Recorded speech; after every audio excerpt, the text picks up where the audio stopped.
Hello guys, welcome back to my YouTube channel Xtechs. हम पिछले कुछ दिनों से पाइथन की पूरी सीरीज बना रहे हैं जिसमें मैं आपको बेसिक से लेकर एडवांस तक पूरा पाइथन पढ़ाने वाला हूँ। और अगर आपने मेरे चैनल को सब्सक्राइब ना किया हो तो आप सब्सक्राइब कर लीजिए और बेल आइकन को भी हिट कर लीजिए, ताकि जब भी मैं आपको कोई भी लेटेस्ट वीडियो अपलोड करता हूँ तो आपको सबसे पहले नोटिफिकेशन आ जाए। ठीक है, थैंक यू। तो आज का हमारा टॉपिक है कि ऑपरेटर्स क्या होते हैं पाइथन में। हमने लास्ट वीडियो में कवर किया था कि वेरिएबल्स क्या होते हैं, कमेंट्स क्या होते हैं, ये सारी चीज़ें हमने देखी थी और इंस्टॉलेशन भी देखा था। आज हम देखने वाले हैं कि बेसिक डेटा टाइप्स क्या होते हैं पाइथन में। तो सबसे पहले तो डेटा टाइप्स भी हम देख चुके हैं, लेकिन हम देखने वाले हैं कि ऑपरेटर्स क्या होते हैं। आज ठीक है, तो ऑपरेटर्स जो भी ऑपरेशन परफॉर्म करने के लिए यूज होता है, यानी दो वैल्यूज के बीच में कोई भी ऑपरेशन परफॉर्म करना हो। हम बचपन से मैथमेटिक्स पढ़ते हुए आ रहे हैं जिसमें हमने प्लस माइनस मल्टीप्लिकेशन डिवीजन ऐसे बहुत सारे ऑपरेटर्स का यूज किया है। वही ऑपरेटर्स का यूज हम पाइथन में कैसे करते हुए आज देखने वाले। तो आप मेरा स्क्रीन पे देख सकते हो कि कुछ ऑपरेटर्स के नाम लिखे हुए मैंने, इसमें बेसिकली 7 अलग अलग टाइप के ऑपरेटर्स आते हैं पाइथन में। तो सबसे पहले हम स्टार्ट करते हैं हमारे अरिथमेटिक ऑपरेटर्स के साथ। ठीक है, सबसे पहले अरिथमेटिक ऑपरेटर में देखते हैं ऑपरेटर्स कितने आते हैं। सबसे पहले देखिए आप प्लस माइनस मल्टीप्लिकेशन डिवीजन, ये तो आप जानते ही होंगे, लेकिन आपको कुछ नए ऑपरेटर्स भी दिख रहे हैं यहाँ पर। इसमें डबल स्लैश दिख रहा है, एक परसेंट ऑपरेटर दिख रहा है और डबल स्टार ऑपरेटर दिख रहा है। ठीक है, तो सबसे पहले मैं बताता हूँ कि ये क्या होता है करके। ठीक है, तो जो डबल स्लैश होता है इसे हम फ्लोर डिवीजन बोलते हैं। ठीक है, फ्लोर डिवीजन ऑपरेटर, इसको आप ध्यान में रखिए, फ्लोर डिवीजन बोलते हैं। उसके बाद जो परसेंट साइन होता है इसे मॉड्यूलो ऑपरेटर बोलते हैं। ठीक है, इसे रिमाइंडर ऑपरेटर भी बुलाया जाता है। और ये जो डबल स्टार होता है इसे power star operator, power operator बोलते हैं या फिर एक्सपोनेंट ऑपरेटर बोलते हैं। ठीक है, तो चलते और हम ऑपरेशन परफॉर्म करते हैं इनके साथ कि आउटपुट क्या क्या आता है करके। मैंने यहाँ पर कुछ वेरिएबल डिफाइन किए और उसमें कुछ वैल्यूज असाइन करके रखी हुई है। पिछली वीडियो में मैंने बताया था कि आपको कैसे वेरिएबल्स क्रिएट करने हैं, कैसे उनको वैल्यूज असाइन करनी है, क्या उनका डेटा टाइप्स क्या होते हैं। यहाँ पर डेटा टाइप्स ऑलरेडी पाइथन पहचान लेता है अपने। ठीक है, तो हम क्या कर रहे हैं, सबसे पहले परफॉर्म कर रहे हैं कि एडिशन क्या होता है ए और बी का। इसका ए और बी का एडिशन कर रहा हूँ, इसका मतलब मैं किसका एडिशन कर रहा हूँ, 10 और 20 का एडिशन कर रहा हूँ। इसका आउटपुट क्या आने वाला है, 30 आने वाला है। तो मैं रन करके देख लेता हूँ फाइल को कि सही में 30 आ रहा है। क्या आप देख सकते हो, एडिशन 30 आ रहा है।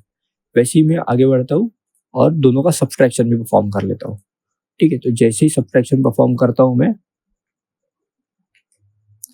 मल्टीप्लिकेशन और डिवीजन भी फॉर्म कर लेता हूँ साथ में। आपको यहाँ पर आउटपुट दिख रहा है, आगे मैंने लिख के रखा हुआ है, कमेंट लेके रखा हुआ है कि आउटपुट क्या आ रहा है। अगर मैं बी का सब्सट्रैक्शन करता हूँ ए से, यानी 20 माइनस 10 कर रहा हूँ मैं, तो 10 आएगा। उसके बाद दोनों का मल्टीप्लिकेशन कर रहा हूँ मैं, यानी 20 इंटू 10 कर रहा हूँ तो 200 आएगा। और जब मैं दोनों का डिवीजन करता हूँ, यानी ए डिवाइड बाई सी कर रहा हूँ मैं, 10 डिवाइड बाई 3 करता हूँ तो 3.33 आता है आउटपुट। रन करके देख लेते हैं एक बार फाइल हम। देख सकते हो आप, जैसा हमने आउटपुट एक्सपेक्ट किया था वही हमारा आउटपुट आ रहा है। तो ये हमारे बेसिक अरिथमेटिक ऑपरेटर्स होते हैं। तो इसमें कुछ आ रहा है floor division, modulo remainder operator या फिर एक्सपोनेंट ऑपरेटर। ये क्या करते हैं वो देखते हैं। सबसे पहले जाते हैं फ्लोर डिवीजन के पास। फ्लोर डिवीजन क्या करता है करके,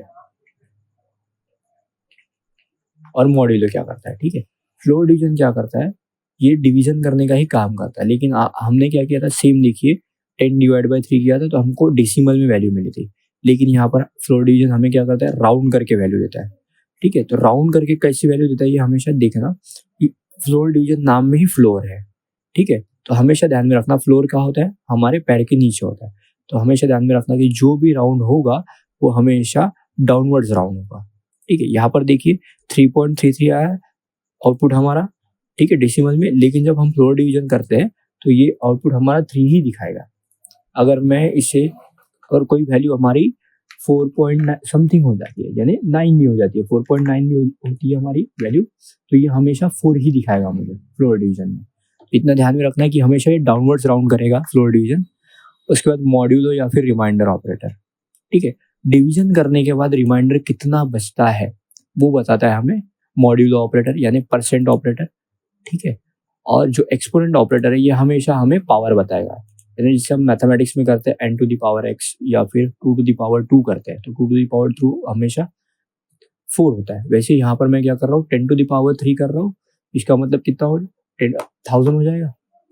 जैसे रन करते हैं हम तो देखिए एक्सपोनेंट 1000 आ रहा है। उसके बाद मॉड्यूलो ऑपरेटर में रिमाइंडर 1 आ रहा है, क्योंकि 10/3 करते हैं तो सिंगल 1 बचता है रिमाइंडर में। और फ्लोर डिवीजन मैंने जैसे आपको बताया कि हमेशा ये डाउनवर्ड्स राउंड करेगा, तो 3 आ रहा है हमें। आई होप आपको अरिथमेटिक ऑपरेटर्स समझे होंगे और डिसेंटली समझे होंगे क्या होता है अरिथमेटिक ऑपरेटर्स पाइथन में और कैसे उनका आउटपुट आता है करके। हमने लास्ट वीडियो में देखा था, पिछली कुछ वीडियो में देखा था कि आउटपुट प्रिंट करने के लिए हम प्रिंट फंक्शन का यूज़ करते हैं, वही हम यहाँ पर कर रहे हैं। उसके बाद असाइनमेंट ऑपरेटर पे चलते हैं हम। असाइनमेंट ऑपरेटर क्या होते हैं, तो किसी भी वैल्यू को असाइन करने का काम करते हैं। हमने सबसे पहले देखा था असाइनमेंट ऑपरेटर में इक्वल टू क्या होता है करके, ठीक है। इक्वल टू क्या होता है हमने देखा है। उसके पहले मैं ये चीज़ कमेंट कर देता हूँ ताकि ये कोई प्रॉब्लम क्रिएट ना करे बाद में।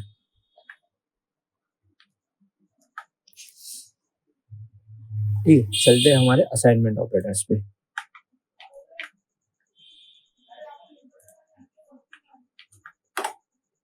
ठीक है, आप देख सकते हो कि सेम मैंने वैल्यू ली है यहाँ पर कॉपी पेस्ट करके, और हम इनका असाइन करने वाले वैल्यू।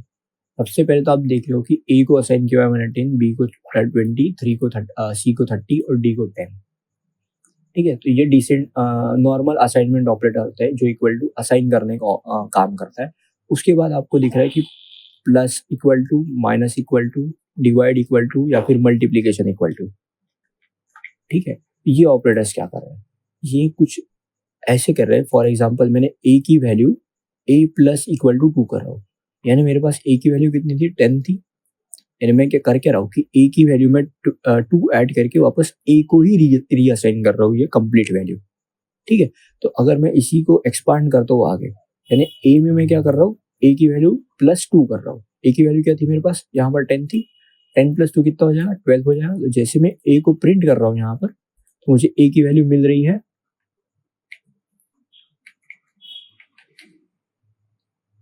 ए की वैल्यू 12 मिल रही है मुझे। ठीक है, मैं यहाँ पर नीचे के कमेंट कर देता हूँ ताकि ये हमें प्रॉब्लम क्रिएट ना करे। ठीक है, तो देखिए यहाँ पर ए की वैल्यू 12 मिल रही है मुझे, क्योंकि मैंने क्या किया, 10 में 2 का एडिशन परफॉर्म करके वापस से ए को ही असाइन किया, तब जाके मुझे क्या मिला, 12 मिला। ठीक है, अभी हम क्या कर रहे हैं, ये वैसे ही रहने देते हैं। यहाँ पर हमारी ए की वैल्यू 12 हो रही है। ठीक है, तो मैं क्या कर रहा हूँ, ए में से माइनस कर रहा हूँ 5 की वैल्यू। इसका मतलब मैं क्या कर रहा हूँ, यहाँ पर ए की वैल्यू मेरे पास कितनी हुई थी, अभी 12 हुई थी, उसमें से मैं माइनस करूंगा 5, तो बचेगी कितनी मेरे पास वैल्यू, मेरे पास वैल्यू कितनी बचनी चाहिए, 7 बचनी चाहिए। ए माइनस 5 करके, और वैल्यू कितनी बचेगी मेरे पास, 7 बचेगी। ठीक है, तो आउटपुट चेक कर लेते हैं हम कि 7 आ रहा है या नहीं आ रहा है हमारे पास। देखिए आउटपुट में 7 आ रहा है मेरे पास, यानी हम क्या कर रहे हैं, किसी भी वैल्यू को असाइन, यानी अगर मैं इंक्रीमेंट कर रहा हूँ या फिर प्लस करके असाइन रीअसाइन करना है या फिर माइनस करके रीअसाइन करना है, तो ये शॉर्ट फॉर्म होता है हमारा पाइथन में कि कैसे हम रीअसाइन करते हैं वैल्यूज को, एडिशन करके, मल्टीप्लीकेशन करके, डिवीजन करके, या फिर और कोई ऑपरेटर्स का यूज करके। ठीक है, तो आगे के ऑपरेटर्स मैं आपके लिए छोड़ता हूँ कि आप इसे ट्राई करें और कमेंट करके बताएं कि आपको चीजें समझी या नहीं समझी। ठीक है, आपका मैं वेट करता हूँ कि कमेंट बॉक्स में आप मुझे बताएं, ताकि मैं आपको और अच्छे से एक्सप्लेन कर पाऊँ कि हम क्या पढ़ रहे हैं और किस तरीके से पढ़ रहे हैं करके। तो आगे बढ़ते कंपैरिजन ऑपरेटर पे। कंपैरिजन ऑपरेटर हमारे पास वैल्यूज कंपेयर करने के लिए हम यूज करते हैं, जिसमें सबसे पहले आता है डबल इक्वल टू, फिर आता है ग्रेटर देन, उसके बाद लेस देन, ग्रेटर देन, जैसे भी बोलो आप इसे, greater, less than equal to, greater than equal to, और लास्ट में आएगा नॉट इक्वल टू। ठीक है, हम किसी क्या बोलते हैं, कंपेयर कर रहे हैं हम दोनों वैल्यूज को। यहाँ पर फॉर एग्जांपल मैंने क्या किया है, यहाँ पर एक वैल्यू लेता हूँ मैं वापस से, a इक्वल टू 10 और e इक्वल टू 10 ले रहा हूँ।